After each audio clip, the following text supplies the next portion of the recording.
সারা দেশে যেখানে তাফসীর মাহফিল ওয়াজ মাহফিল নেওয়া আছে আমি জানিয়ে দিলাম আপনারা এই কাজগুলো করবেন।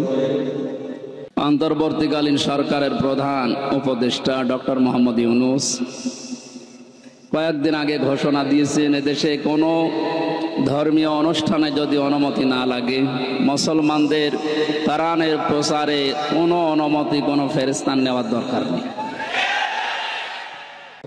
কোরআন প্রচারে, কোরআন প্রতিষ্ঠায় এখন আশা করছি সামনে আর কোনো বাধা আমাদের থাকবে না। যদিও ষড়যন্ত্র বসেনি, গতকালকেও একটা ষড়যন্ত্র হওয়ার পায় তারা চলছিল, আমাদের ছাত্র বন্ধু যারা আছে তারা রুখে দিয়েছে। এর কয়েকদিন আগে আর একটা হয়েছিল বিচারপতি দিয়ে, সেইটাও রুখে দিয়েছে।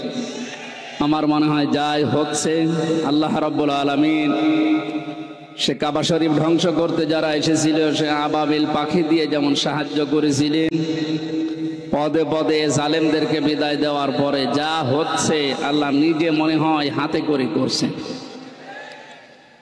ইদা জা নাসরুল্লাহি ওয়াল ফাত, হে নবী যখন সাহায্য আসবে আল্লাহর, আপনি তখন বিজয় দেখতে পাবেন। আল্লাহর এই সাহায্য ছাড়া আমাদের এই বিজয় আমার যেটা মনে হয় সম্ভব না।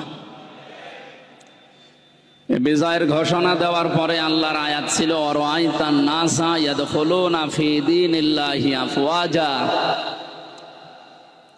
সাহায্য আসবে আপনি বিজয় দেখতে পাবেন। শুধু এতটুকুই না, বিজয় যখন আসবে আপনাদের, আপনি দলে দলে পালে পালে ইসলামে মানুষ প্রবেশ করছে এই দৃশ্য দেখতে পাবেন। আমার তো মনে হচ্ছে যে দৃশ্য আরম্ভ হয়েছে এই 18-20 দিনে। আর কোরআনে কারিম প্রতিষ্ঠার জন্য যারা একামতে দিনের দায়িত্ব পালন করছে বা করবে সামনে, অগ্রণী ভূমিকা যারা পালন করছে ময়দানে, এনাদের যে অ্যাক্টিভিটিস বা ইখলাস, যে শ্রম তারা দিয়ে যাচ্ছে মানবতার জন্য, বিশেষ করে জামাত ইসলামী বাংলাদেশের শ্রদ্ধাভাজন আমির ডক্টর শফিকুর রহমানের এই বৃদ্ধ যুবক না, এই বয়সেও যে শ্রম দিচ্ছে। আমরা যে সময় কোরআনের কথা বলার জন্য শোনার জন্য বসছি, এই সময়ে বাংলাদেশে আমাদের প্রতিবেশী নামে কলঙ্ক যারা, তাদের আগ্রাসনের কারণে প্রায় 12-13টা জেলা এখন পানির নিচে। মানে যেভাবে কাজ চালিয়ে যাচ্ছে, প্রতিদিন প্রতিনিয়ত নতুন নতুন বিষয় এ বাংলাদেশ তার কাছ থেকে আমার মনে হয় কিছু শিখতেছে। এই অবস্থায় ঐক্যের ডাক দিয়ে 75টার উপরে শুধু ইসলাম নিয়ে যারা দল করে, রাজনীতি করে এই দেশে, তাদেরকে সব এক জায়গায় করার চেষ্টায় আছে এবং সফলও হচ্ছে। এই কঠিন মুহূর্তে এখনো পর্যন্ত যদি ছোটখাটো বিষয়গুলো আমাদের ভেতর থেকে অহংকার, হিংসা, তাকাব্বুরি এবং মনের ভেতরে যে কালিমাগুলো আছে দূর করতে না পারি, আবার কোন সালেম এসে যদি চেপে বসে ও পাথর সরানো কিন্তু কিয়ামত হয়ে যাবে। একটা উদাহরণ পড়ছিলাম, একটা হোস্টেলে 100 জন ছাত্র থাকে, প্রতিদিন তাদেরকে নাস্তায় সিঙ্গাড়া দেওয়া হয়। সিঙ্গাড়া নাম শোনেননি? 20 জন এসে নালিশ দিয়েছে হোস্টেল সুপার যিনি আছে তার কাছে যে আমরা এই সিঙ্গাড়া আর খাবো না, আমরা অন্য কিছু চাই নাস্তায়। উনি চিন্তা করলেন একবারে তো হুট করে বন্ধ করা যায় না, সবাইকে ডাক দিয়ে বললেন যে যা খেতে চাও কাগজে লিখে দাও।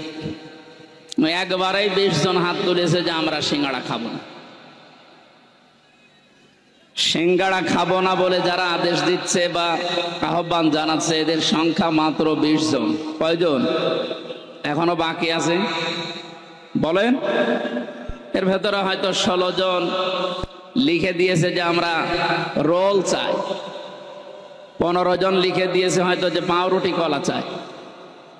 এভাবে দেখতে দেখতে শেষ পর্যন্ত দেখা গেল যে 20-এর উপরে আর পার হচ্ছে না। 20-এর বাইরে যারা ছিল তারা কি সংখ্যায় কম না বেশি?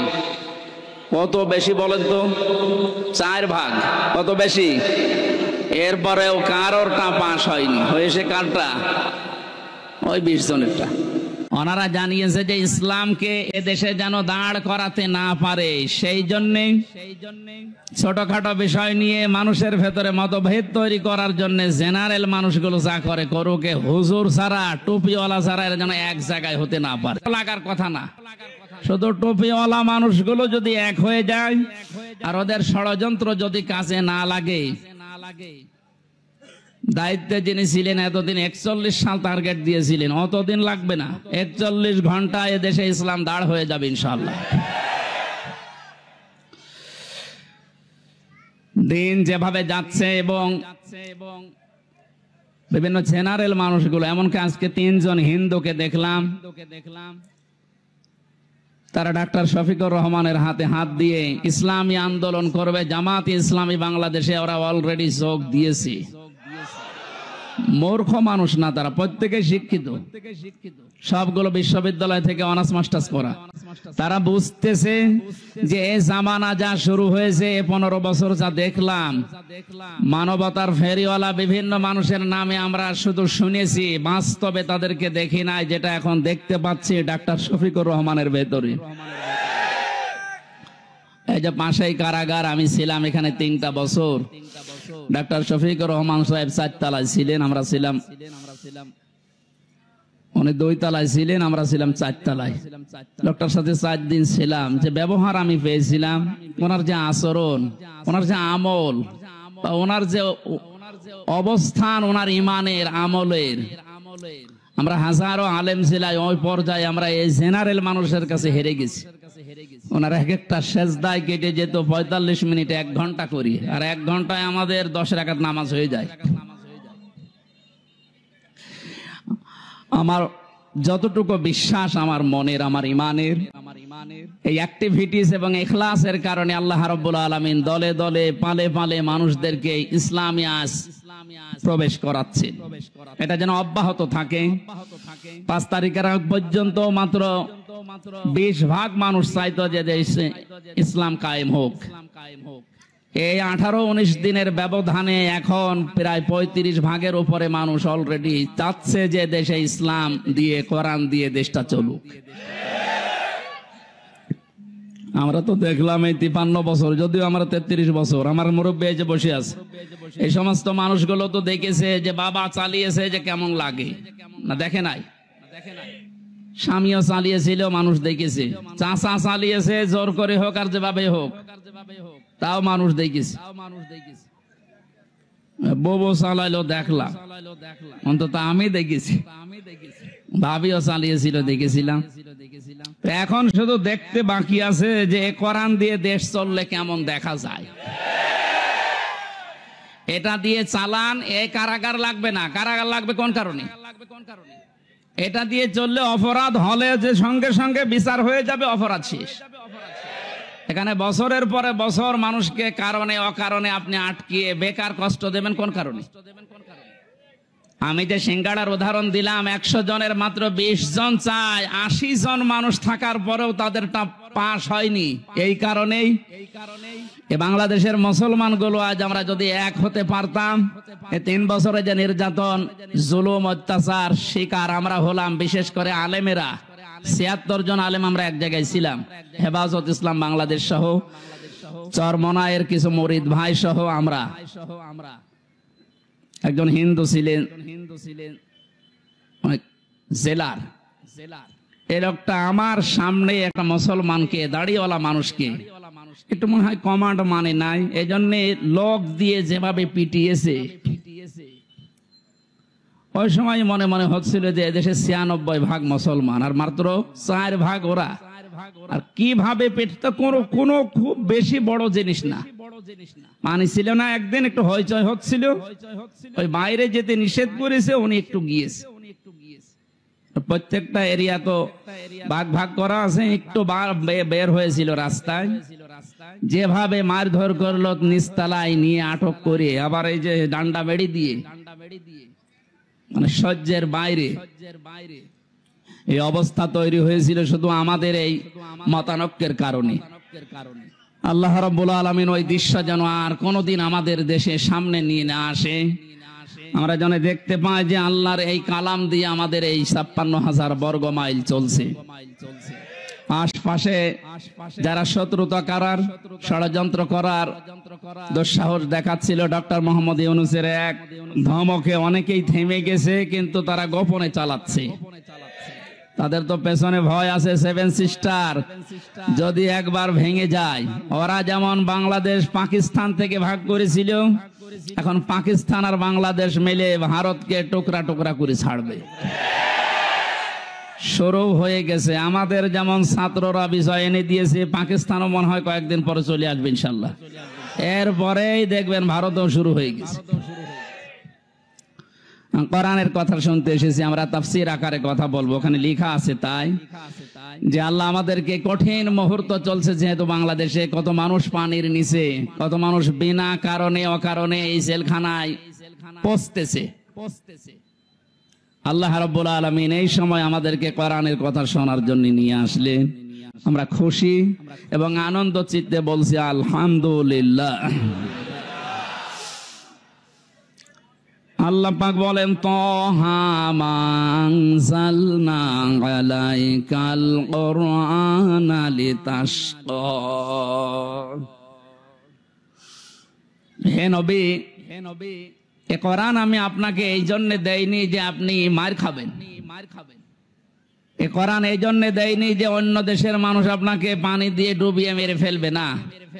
লিতাশকর ব্যাখ্যায় আধুনিক ভাবে যদি বলা যায়, দুঃখ কষ্ট সহ্য করার জন্য, হুমকি ধমকি খাওয়ার জন্য কোরআন আমি দেইনি। কোরআন দিয়েছি আপনি সবার উপরে থাকবেন।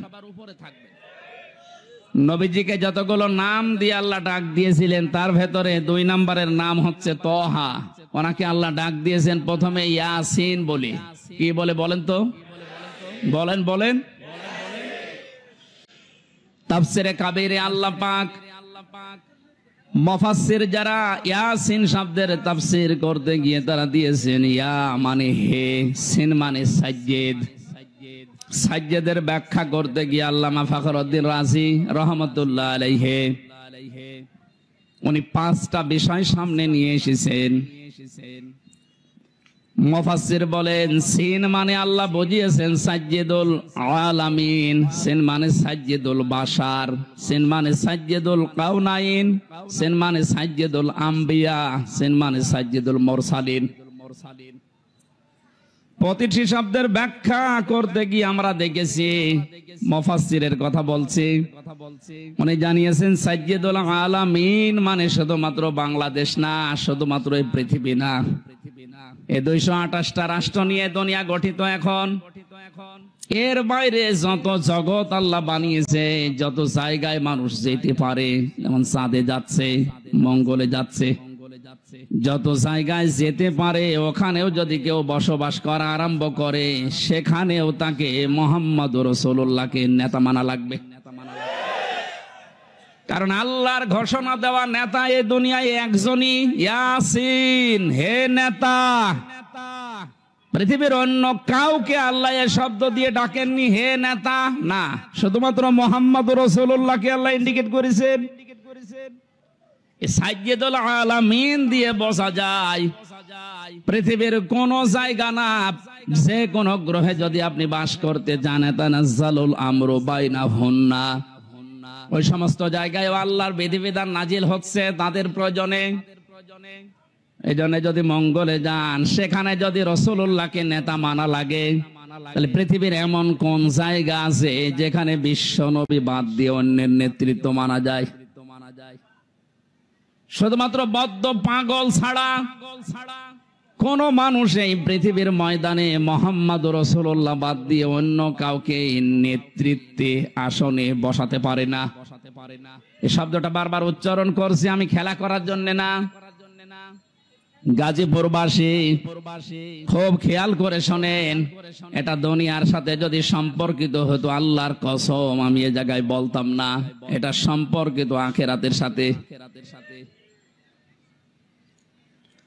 আল্লাহ পাক জানিয়েছেন ময়দানে মহাশারে মানুষ যখন হাজির হবে ওই সময়ে মানুষকে আমি বিচারের কাঠগড়ায় দাঁড় করানোর জন্য 3টি স্টেপে সাজাবো। প্রথমেই মানুষকে ডাক দেওয়া হবে আল্লাহর সামনে দল দল করে। কোরআনে কারীম জানাচ্ছে অকুল্লুহুম আতিহি ইয়াউমাল কিয়ামাতি ফারদা। সূরা মরিয়মের 95 নম্বর আয়াত। আল্লাহ পাক বলেন কিয়ামতে প্রতিটি মানুষকে আমি আল্লাহর সামনে দাঁড় করাবো স্রেফ একা একা। কয়জন করি? এদের স্বাধীন হয়ে গেল কয়েকদিন আগে, দ্বিতীয় স্বাধীনতা বলা হচ্ছে। এরপরে অনেক ভণ্ড এখনো বসে নেই এই কথাটাকে কোরআনের বিরুদ্ধে পুরা উল্টা সাজিয়ে মানুষকে এখনো ধোকা দিয়ে বোকা বানাচ্ছে। কোনো চিন্তা করবা না, চিন্তা নেইও, আমরা আসি, পার করে দেব। দুনিয়ার এই ছোট্ট জীবনে যদি অনেকে পার করতে গিয়ে ধরা খায়, কিয়ামতের ওই কঠিন ময়দানে আল্লাহ আপনাকে ডাকবে। কোন মানুষ আপনার সাথে প্রথম স্টেপে থাকবে না, স্রেফ আপনি একা সামনে দাঁড়াবেন আল্লাহর। একটু নিজের দিকে তাকিয়ে পেছনের জীবনের দিকে একটু হিসাব মিলান তো। সত্যি যদি আল্লাহ আপনাকে ডাক দিয়ে বলে পড় ইকরা কিতাবাকা কাফা বিনাফসিকা লিয়াউমা আলাইকা হাসিবা। সূরা বানী ইসরাঈলের 14 নম্বর আয়াতে আল্লাহ জানিয়েছেন এটা পড়, জান্নাতে যাবি না জাহান্নামে যাবি কারো জিজ্ঞাসা লাগবে না, তুই নিজেই যথেষ্ট। এখানে যত আসামি জেলখানায় আছে গাজীপুর কাশিমপুর সহ প্রত্যেকটি আসামিকে আদালতে তোলার সময় বিচারক কিন্তু জিজ্ঞাসা করে তার অপরাধ সম্পর্কে, যেটা করেছেন কিনা। বিশেষ করে 164 যখন নেয় ম্যাজিস্ট্রেট কিন্তু জিজ্ঞাসা করে যা যা বললেন আপনি এগুলো করেছেন কিনা। আল্লাহর বিচার ব্যবস্থা পুরা উল্টা। ইয়ারাফুল মুজরিমুনা বিসিমাহুম ফায়ুখাযু বিন নাওয়াসি ওয়াল আকদাম ফাবিআইয়ি আলাই রাব্বিকুমা তুকাযযিবান। বলেন আল্লাহু আকবার। আল্লাহ পাক বলেন কিয়ামতের দিন আমি অপরাধীকে জিজ্ঞাসা করব না যে এটা করেছিস কিনা। কিয়ামতের দিন আমি তার শরীরের ভেতরে অপরাধগুলো ফুটিয়ে তুলবো। এর তাফসীরে আমি 10 প্রকার আকৃতির কথা পেয়েছি। মানুষের চুল ধরবে অপমান করার জন্য, আর কদম মানে পা ধরবে। ফেরেশতারা এই দুইটা নিয়ে তাকে জাহান্নামে ফেলার জন্য রওনা দেবে। আল্লাহ পাক বলবেন দাঁড়া, সুম্মা ফি সিলসিলাতিন যারউহা সাবউনা দিরান ফাসলুকু। এর 70 হাত বা গজ বিশাল শিকল দিয়ে বাঁধ। এটা বাঁধা হবে এই কারণে যেন অপমানের মাত্রা আরো বেড়ে যায়। 15টা বছরের যে দৃশ্যগুলো আমি আদালতে দেখেছি, বিশেষ করে আমার 3 বছরে, সাইকুল হাদিসের সন্তান সাইকুল হাদিস এবং হাজারো আলেম, আজকে একজন মাজলুম আলেম বের হয়েছে, মুফতি জসিমউদ্দিন রহমানী। আল্লাহ পাক তাকে হায়াতে তাজ্জেবা সিহাতে কুল্লিয়া দান করেন, বলেন আমিন। আলেমদের জুতা টানার যোগ্যতাও যারা দায়িত্বে ছিল তাদের ছিল না, অথচ এই মানুষগুলোকে আদালতে হাজির করতে গিয়ে দেখতাম পায়ে দিয়েছে ডান্ডা বেড়ি, হাতে দিয়েছে হ্যান্ডকাপ, তাও যেটা দিলে হাত কেটে যায়। মাজায় দড়ি বেঁধে ছাগলের মতো গরুর মতো টানতে টানতে নিয়ে যেত। আর বিভিন্ন তালায় ওই জালেমদের দোসররা জালেমরা থেকে টিপ্পনি কাটতো। দেখ কি অবস্থা। আমার মনে হয় পুরা বিষয় আল্লাহ পুরাটাই পাহাড়ের মতো উল্টিয়ে দিয়েছে। কালামানিকের যে অবস্থা, ওর নাকি শুনলাম অন্ডকোষ উড়িয়ে গেছে।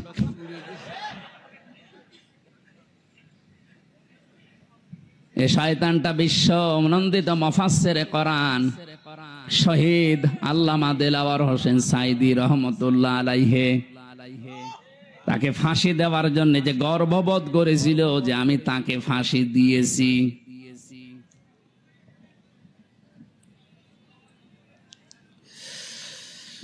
গাজীপুরবাসী,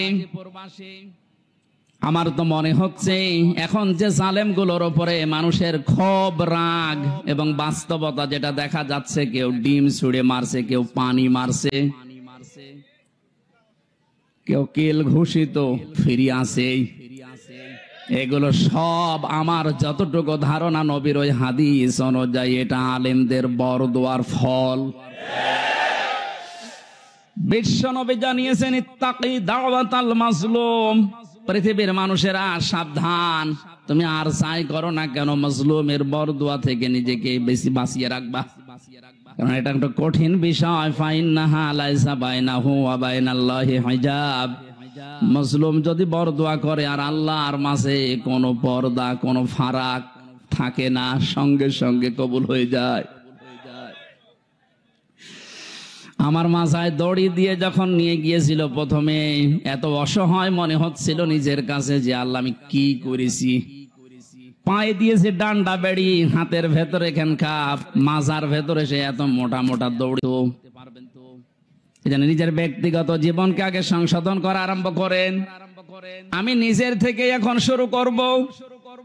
আমি যদি সত্যি এখনই মারা যায়, আমার এই 33 বছরের যে রেকর্ড আল্লাহ আমাকে দেখাবে, আমি যেন সম্মুখে পড়তে পারি, এরকম কাজ এখন থেকে আরম্ভ করব।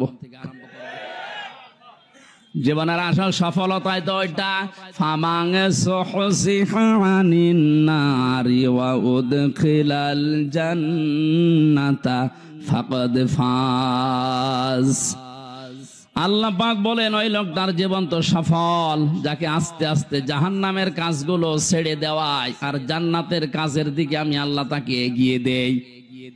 সুতরাং এমন আমল, এমন কাজ, এমন বই আমি তৈরি করতে চাই যেটা কোটি কোটি মানুষের সামনে আমি মানুষকে পড়ে শোনাতে পারবো। বলেন আমিন। কিয়ামতে যেহেতু সর্বপ্রথম আল্লাহ বিচার ব্যবস্থায় আপনাকে আমাকে একা ডাকবে, স্রেফ কেউ থাকবে না। সূরা মরিয়মের এই 95 নাম্বার আয়াত অনুযায়ী যদি এখনো কেউ ধোকায় পড়ে থাকেন যে না আমার বাবা আছে বাঁচাবে, এই আয়াত অনুযায়ী তো পুরা মিথ্যা আশ্বাস। কথা বলেন না কেন? কেউ থাকবে না পাশে, আপনি স্রেফ একা থাকবেন। বিচারের দ্বিতীয় স্টেপে আল্লাহ এবার ডাকবেন, ইয়াউমা নাদউ কুল্লা উনাসিম বিইমামিহিম। সূরা বানী ইসরাঈল 82 নাম্বার আয়াতের 72 নাম্বার আয়াতের প্রথম অংশে আছে আল্লাহ বলেন কিয়ামতে এবার আর তোকে একা না, তোকে ডাক দেব আমার দরবারে তোর নেতার সাথে। কার সাথে? এটা যদি কেউ রাজনীতি মনে করেন আপনার কপালে আগুন লাগবে। আল্লাহ পাক বলেন কিয়ামতে আমি তোকে তোর নেতার সাথে ডাক দেব। ও গাজীপুরবাসী, নিজের মনকে প্রশ্ন করেন তো, আপনি যে নেতার আদর্শ মেনে চলেন, ওকে যেহেতু আল্লাহ আগে ডাকবে, এরপরে পেছনে আপনাকে, আপনার কি মনে হয় এখন আপনি যার পেছনে এখনো পর্যন্ত আছেন, ওই লোকটা যদি সামনে থাকে আল্লাহ কি মাফ করবে বলে মনে হয়? আপনি এখনই যদি বলেন না, আপনি তো ধরা খাবেন। ও বলছে ঠিক, ও ধরা খাবে, তাও ঠিক। ধরা যেন খাওয়া না লাগে, এই কারণেই তো রাইফি সাহেবে আয়োজন দিয়েছে। কোরআন দিয়ে শোনানোর জন্যই লিখেছে তাফসীরুল কোরআন মাহফিল। আমি তো কোরআন দিয়েই বলছি, একটা কথাও বাইরের বলেছি। সুতরাং আহ্বান জানাচ্ছি, আমি বড় দরদ নিয়ে, মায়া নিয়ে, আমি দেখতে পাচ্ছি কোরআন আর হাদিসের চোখ লাগিয়ে যে আপনি ধরা খাবেন। এখনো পর্যন্ত অনেক জালেম, জালেমের দোসর এখনো স্ট্যাটাস দিয়ে যাচ্ছে। আমার মনে হয় যার মনের ভেতরে বিন্দু পরিমাণ একটু বিবেক, একটু অনুশোচনা কাজ করে, তার সামনে যদি শুধু আয়না ঘরটা ভেসে আসে, কোনোদিনও জালেমের পক্ষে স্ট্যাটাস দেওয়ার কথা না। কি মর্মান্তিক বিষয়, আপনি একটু ভাবেন। শুধু আমি মাঠের নিচে ছিলাম, কি অসহায় মনে হয় নিজেকে, তাও তো আমার একটু বড় জায়গা ছিলাম। কিন্তু ব্যারিস্টার আরমান, আমান আজমি ভাই সহ যারা ছিলেন ওদের কবরের মতো জায়গায় রেখে দিত। এই জুলুমের সাথে যারাই জড়িত, এখনো যদি বিশ্বাস না হয়, যারা দায়িত্বে আছে তাদেরকে বলবো, এই আয়না ঘরটা টুরিস্ট স্পেস হিসাবে রেখে দেন। মানুষ যেন, তামাম দুনিয়ার মানুষ বোঝে যে এই পৃথিবীতে একজন জালেম ছিল। এটা জুলুমের একেবারে সর্বোচ্চ পর্যায়। এটা বেঁচে থাকা মানুষও জানে না। আপনি যদি মেরে ফেলে সংবাদ দিয়ে দিতেন যে অমুককে মেরে ফেলেছে, তাহলে তার বউটা অন্য জায়গায় বিয়ে করতে পারত, তার ছেলে মেয়ে বসতো যে বাপ মারা গেছে। কি অবস্থা বলেন তো ব্যারিস্টার আরমানের? তার স্ত্রীকে আপনি কি জবাব দেবেন কিয়ামতে? আয়না ঘরের সাথে যারা জড়িত ছিলেন, যদি ব্যারিস্টার আরমানের বউ আপনাকে মাফ না করে, কোরআন হাতে নিয়ে বলছে আপনি চির জাহান্নামী, কেউ পারবেন আপনাকে বাঁচাতে। হ্যাঁ, আল্লাহ বলেন আল্লাহ পারবে না, কারণ আল্লাহ পাক ছেড়ে দিয়েছে ব্যারিস্টার আরমানের বউর উপরে। এটা হক্কুল ইবাদের ভেতরে। 8টা বছর স্বামী থেকে আপনি তাকে আলাদা করে রেখেছেন, ও জানতোই না যে দুনিয়ায় আছে।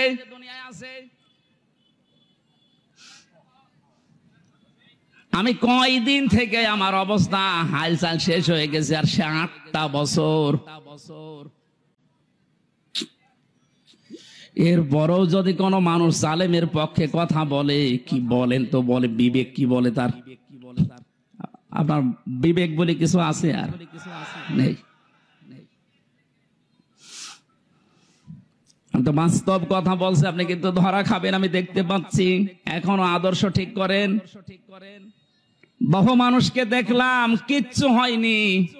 এখন যেহেতু বাঁধ গিয়ে আসে, শুধু এইটা দিয়ে চললে কেমন দেখা যায়। চর্মচোখে আল্লাহ তুমি আমাদেরকে অন্তত তাড়াতাড়ি দেখার তৌফিক দাও যে কোরআন দিয়ে দেশটা চলছে।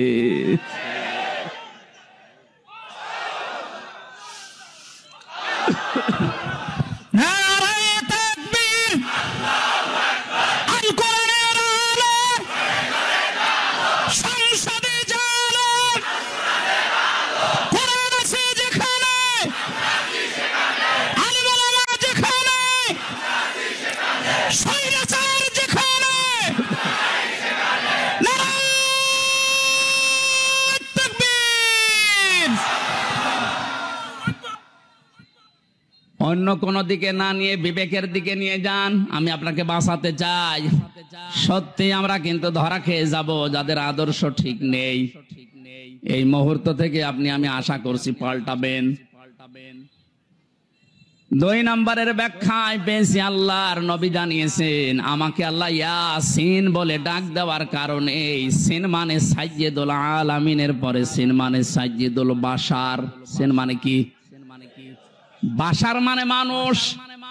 এই জন্য মানুষ আমরা যারা দাবি করছি, এখনই সিদ্ধান্ত পাল্টিয়ে যান, যদি এর আগে ভুল করেও থাকেন, যে আমি এখন থেকে যতদিন আছি মুহাম্মাদুর রাসূলুল্লাহ ছাড়া কাউকে আদর্শ মানি না, মানবো না।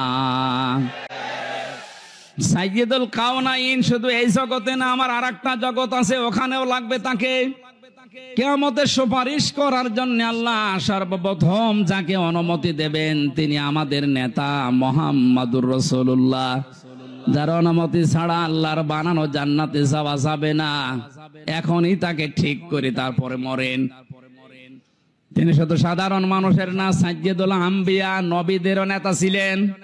শুধু নবী না, সাইয়্যিদুল মুরসালিন, রাসূলদেরও তিনি আদর্শ ছিলেন, নেতা ছিলেন। আল্লাহ পাক তাকে প্রথমে এই নামে ডাক দিয়েছেন, ইয়াসিন। 2 নম্বরে বলেন তোহা। এটা নবীজির নাম। রাসূলুল্লাহকে আল্লাহ সম্বোধন করেন মানসালনা আলাইকাল কুরআনা লিতাশকা।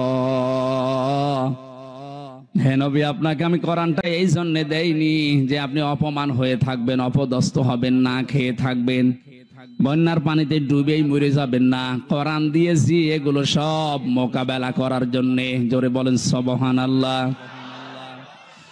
এটা মোকাবেলা করার জন্য যদি কোরআন দিয়ে থাকেন, তাহলে কোরআনকে ওই পর্যায়ে নিয়ে যাওয়া লাগবে যেখানে কোরআন গেলে চিন্তা থাকে না, দুঃখ থাকে না। ওয়ালা তাহিনু ওয়ালা তাহজানু, ফামান তাবিআ হুদায়া ফালা খাউফুন আলাইহিম ওয়ালা হুম ইয়াহজানুন। আমার পাঠানো হেদায়েত যদি অনুসরণ করতে পারো, অনুসরণ করা যায় যেখানে গেলে ওই জায়গায় যদি নিয়ে যেতে পারো। প্রশ্ন আসতে পারো অনুসরণ তো করি, হ্যাঁ। আজ আমাদের অনেকের ঘরে ঘরে কোরআন শরীফ আছে, কিন্তু যেখানে থাকা দরকার ওই জায়গায় না থাকার কারণে আজ হাজারো মানুষ জায়েজ জিনিস জায়েজ জানার পরও মানতে পারছি না। যেখানে গেলে জায়েজটা জায়েজ ভাবে মানা যায়, আর হারামটা হারাম জানার পরে ছেড়ে দেওয়া যায়, এই জায়গায় কোরআনকে পৌঁছিয়ে দেওয়ার দায়িত্ব এখন আমাদের। আর সে সময় এবং সুযোগ আমাদের সামনে ইনশাআল্লাহ আসতেছে। এরপরও যদি আপনি ভুল করে ফেলেন, আমার মনে হয় বারবার আল্লাহ সুযোগ দেবে না। কথা বলেন না কেন? মান ক্বারাআল কুরআনা ফাস্তাযহারাহু, যে ব্যক্তি কোরআন পড়ে এবং কোরআনকে দাঁড় করানোর জন্য স্পষ্ট এজহার মানে বিজয় করা। এজহার মানে কি? কোরআনকে বিজয় করার জন্য যারা চেষ্টা চালায়, ফাহাল্লা হালালাহু ওয়া হারামা হারামাহু, এর হালালকে হালাল জেনে আঁকড়িয়ে ধরে, হারামকে হারাম জেনে ছেড়ে দেয়, আদখালাহুল্লাহুল জান্নাহ। হে নবী আপনি বলেন আল্লাহ পাক তাকে জান্নাতে দিয়ে দিয়েছে। জান্নাতে দেবে না, জান্নাতে দিয়ে দিয়েছে। সুতরাং এমন একটা দেশ এখন কোরআনে কারিম দিয়ে গঠন করা দরকার, যেখানে বসবাস করলে জান্নাতে যাওয়ার গ্যারান্টি পাওয়া যায়। হজ করতে যারা যান, এই যে মানুষগুলোকে আমি দেখেছি 16 সালে কি নিয়ে আসে মানুষ ওখান থেকে। আসার সময় হয় তসবিহ নেয়, পাথর নেয়, জায়নামাজ নেয়, আতর নেয়, আর বাকি কিছু কিছু জিনিস নিয়ে আসে, স্বর্ণ। ওখান থেকে নিয়ে আসার কথা ছিল কি, আরাফাতের ময়দানে অবস্থান করে যখন আবার আসতেছেন 9 তারিখে, মুজদালিফার যে ময়দানটা আছে, লক্ষ লক্ষ নারী পুরুষ খোলা আকাশের নিচে, কোন অভিভাবক লাগবে না, একা একা শুয়ে আছে, পাশে যুবতী মেয়ে আছে। কোনদিন কারো আজ পর্যন্ত সাহস হয়নি যে একটু তাকায়। কথা বলে না কেন? যেমন তেমন মেয়ে লোক না, বিশ্ব সুন্দরী যারা তারাও শুয়ে আছে। এই কঠিন পরিস্থিতিতে যদি কোনো মানুষ আজ পর্যন্ত এটা প্রমাণ করতে না পারে যে এখান থেকে 5টা মেয়ে হাইজাক হয়ে গেছে, শুনেছেন কোনদিন? 5টা মেয়ে সম্ভ্রম হারিয়ে ফেলেছে, শুনেছেন কোনদিন? 5টা ধর্ষণের শিকার হয়েছে, শুনেছেন? আপনি এটা নিয়ে আসতে পারেন না। কোরআনের নিয়মটা থাকার কারণে যদি খোলা আকাশের নিচে মরুভূমির ভেতরে এত বড় একটা নিরাপত্তা গ্যারান্টি পাওয়া যায়, 56,000 বর্গ মাইল যদি এইটা দিয়ে চলে, পুরাটাই আমার মনে হয় আল্লাহ মুজদালিফার মতো নিরাপত্তা দিয়ে দেবে।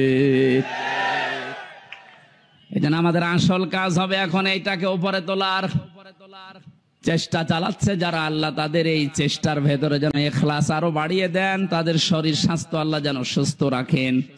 সবাই বলেন আমিন।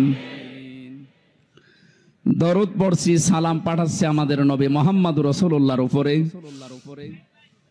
যিনি আর্থ মানবতার মুক্তির জন্য দুনিয়াতে এসেছিলেন। এখন তার আদর্শটা দিক বিদিক ছোটাছুটি করছে মানুষ, এই কারণে আমরা এখনো পর্যন্ত অসহায় হয়ে আছি দুনিয়ার ময়দানে। আল্লাহ যে উদ্দেশ্য নিয়ে তাকে পাঠিয়েছিলেন, তাকে যদি আমরা ওইভাবে গ্রহণ করতে পারি, এখনো আমরা নেতৃত্বের জায়গায় যেতে পারবো ইনশাআল্লাহ। আল্লাহ যেন ওটা দেখার তৌফিক আমাদের দেন, বলেন আমিন। আজকের আমার আলোচনার বিষয় হচ্ছে ঈমান আনার কিছু শর্ত আছে। এখানে আর একটা আলোচনা আছে সামনে, ওখানে ঈমান নষ্ট হয়ে যায় কি করলে, ওই বিষয়গুলো আমি কোরআন আর হাদিস দিয়ে তুলে ধরবো। আজকের আলোচনার বিষয় ঈমান আনলেই না, আমরা যেহেতু ঈমান পাইনি, আমরা ঈমান এনেছি, এই কথাটা ঠিক হয়নি। আমরা ঈমান পেয়েছি না ঈমান এনেছি? হ্যাঁ, এটা ক্লাস চলছে, জবাব দেন তো ছাত্রের মতো। আমরা এখানে যারা আছি ঈমান কি এনেছি না ঈমান পেয়েছি? পেয়েছি। বাপ দাদা পূর্বপুরুষ মুসলমান ছিল, এসেছি ওই ঘরে, এই জন্য আমিও মুসলমান, আমারও ঈমান ওই পর্যায়ে। তো সাহাবায়ে কেরাম ঈমান পেয়েছিলেন না ঈমান এনেছিলেন? কোরআনে কারিমে আল্লাহ যে বারবার ডাক দিয়েছেন, ঈমান পেয়েছো যারা না ঈমান এনেছো যারা? ইন্নাল্লাযীনা আমানু, নিশ্চয় যারা ঈমান পায়। কি? যারা ঈমান আনে। তাহলে ঈমান আনার বিষয়, ঈমান যদি কেউ আনতে চায়, বিশ্ব নবীকে আল্লাহ জানিয়েছেন, হে নবী তারা যেন আপনার কাছে আসে যারা ঈমান আনবে বলে 6টা বিষয় তাদেরকে জানাবেন, যে এই 6টা হচ্ছে ঈমান আনার শর্ত। সূরা মুমতাহিনার 12 নম্বর আয়াতে আল্লাহ এই দলিলগুলো দিয়েছেন। বিশ্ব নবীর কাছে যে মেয়েরা আসতো বায়াত নেওয়ার জন্য, নবীজি জানিয়েছিলেন পর্দার আড়ালে বসো, তোমাদেরকে আমি বায়াত দিতে রাজি আছি, কিন্তু 6টা বিষয় ওয়াদা করে যাও যে জীবনে কোনোদিন করবা না। আর যারা দায়িত্বে আছেন, উপদেষ্টা মণ্ডলীতে যারা আছেন, কয়েকজন মাত্র হিন্দু, বাকি সবই যেহেতু মুসলিম। আর ধর্ম উপদেষ্টায় যিনি আছেন তিনি বিশিষ্ট একজন আলেম, ডক্টর আফামা খালিদ সাহেব সহ যারা মুসলমান আছেন, তাদের এই মুহূর্তে ঈমানের দাবি হবে এই দেশে কোরআনে কারিমের এই যে নিয়ম নীতি, সূরা মুমতাহিনার 12 নম্বর আয়াতে আল্লাহ যেভাবে বলেছেন যে ঈমান আনতে হলে এই 6টা বিষয় মানতে হবে। আমার মনে হয় ওনারা 3 মাস টার্গেট নিয়েছেন, 3 মাসের ভেতরে এই 6টা যদি প্রতিষ্ঠা করা যায়, যেখানে বাংলাদেশ যাওয়ার কথা চলে যাবে। এই 19-20 দিনের অবস্থার পরিবর্তন দেখছেন না? এর আগেও তো বন্যা হয়েছিল, তারপরেও তো এখনো পর্যন্ত একটা নিয়ম নীতিও আমরা কোরআন থেকে পাইনি, শুধু চলার চেষ্টায় আছে। ওই সময়ের বন্যায় ব্যক্তিগতভাবে কিছু মানুষ কিছু করত, আর যারা দায়িত্বে ছিল তারা লোক দেখানোর জন্য কিছু করেছিল। কিন্তু এই 20-22 দিনের, বিশেষ করে এই 7-8 দিনের বন্যায় যা দেখতে পাচ্ছি, একটা ফকির ভিক্ষা করে 300 টাকা পায়, সেখান থেকে 20 টাকা বন্যার্থদের জন্য দিয়ে দিচ্ছে। সুতরাং দেশের মানুষের মন আছে, যেভাবে মন তৈরি হচ্ছে, এই 6টা যে এখানে আল্লাহ আলোচনা দিলেন, এটা এখন সামনে নিয়ে আসা লাগবে। বায়াত শব্দটা আল্লাহ এখানে দিয়েছেন, কোরআনে কারীম জানাচ্ছে, ইয়া আইয়ুহান নাবিয়্যু ইযা জাআকাল মুমিনাতু ইউবাইয়ুনাকা। হে নবী, মুমিন নারীরা যখন আপনার কাছে আসবে, যারা ঈমান আনতে চায় যে আমি মুসলমান হব, আমি ঈমানদার হব, আপনার কাছে যারা বায়াত নিতে চায়, আপনি তাদেরকে 6টা বিষয় পরিষ্কার করবেন যে তোমরা মানবা কিনা বলো। যদি এই 6টা বিষয় তারা গ্যারান্টি দিতে পারে, তারা আমি আল্লাহকে গফুর আর রহিম হিসাবে পাবে। বলেন আল্লাহু আকবার। দেখেন তো, আমরা যারা ঈমানদার বলে দাবি করেছিলাম, এখনো করছি, সামনে করবেন, এই 6টা বিষয় আমরা মানতে পারি কিনা। 1 নম্বরে আল্লাহ ঘোষণা দিয়েছেন, আল্লাহ ইউশরিকনা বিল্লাহি শাইআ। হে নবী তাদেরকে জানান, তোমরা দুনিয়া আর যাই করো না কেন, শিরিক করবা না আল্লাহর সাথে, অংশীদার স্থাপন করাবা না, তার সাথে পার্টনারশিপ করা যাবে না। এই কথাটা যেহেতু পৃথিবীর যত জাতি আছে মুসলমান বাদ দিয়ে সবার বিরুদ্ধে যায়, এই জন্য আয়াতের ব্যাখ্যা করলে দুনিয়ায় মুসলমান বাদ দিয়ে যত জাতির লোকেরা আছে তারা আমাকে শত্রু মনে করে। এটা আল্লাহর সাথে পার্টনারশিপ করা, শিরিক করা, এটা শুধুমাত্র মুশরিকরা করেছে তা না, দুনিয়ায় যত জাতি আছে সব আল্লাহর সাথে শরীক করে ফেলেছে। সেটা ইহুদি হোক, খ্রিস্টান হোক, বৌদ্ধ হোক, মুশরিক হোক, কথা বলে না কেন? নবীর ঘোষণা ছিল, আল্লাহ পাক জানিয়েছেন আপনার কাছে যারা আসবে তারা যেন শিরিক না করে, এইটার গ্যারান্টি দিতে বলেন। আমরা এই শিরকুন শব্দের ব্যাখ্যা পড়েছি, শিন র কাফ। শিরিক প্রধানত 4 প্রকার হয়: শিরিক বিজাত, শিরিক বিসিফাত, শিরিক বিল ইখতিয়ারা, শিরিক বিল হুকুক। তাফসীরের ভাষায় আমরা ভাগ করে করে দেখেছি, এক একটা 4 ভাগ করে হয়, 4 4 16 ভাগ। এরপরে ওইটা আবার 4 ভাগ করা যায়। শেষ পর্যন্ত আমি মিলিয়ে দেখেছি ফি জিলালিল কোরআনে 120 প্রকার শিরিক এই পৃথিবীতে মানুষেরা আল্লাহর সাথে করতে পারে। পয়েন্ট আকারে বলতে গেলে দেরি হয়ে যাবে, আমি কয়েকটা পয়েন্ট শুধু মনে করাচ্ছি। আল্লাহ যেটা পারে ওইটা অন্য কেউ পারে, এই বিশ্বাস করার নাম শিরিক। আল্লাহকে যে সম্মান দেওয়া হয় ওই সম্মান অন্য কাউকে যদি কেউ দেয় ওইটা শিরিক। কথা বলেন না কেন?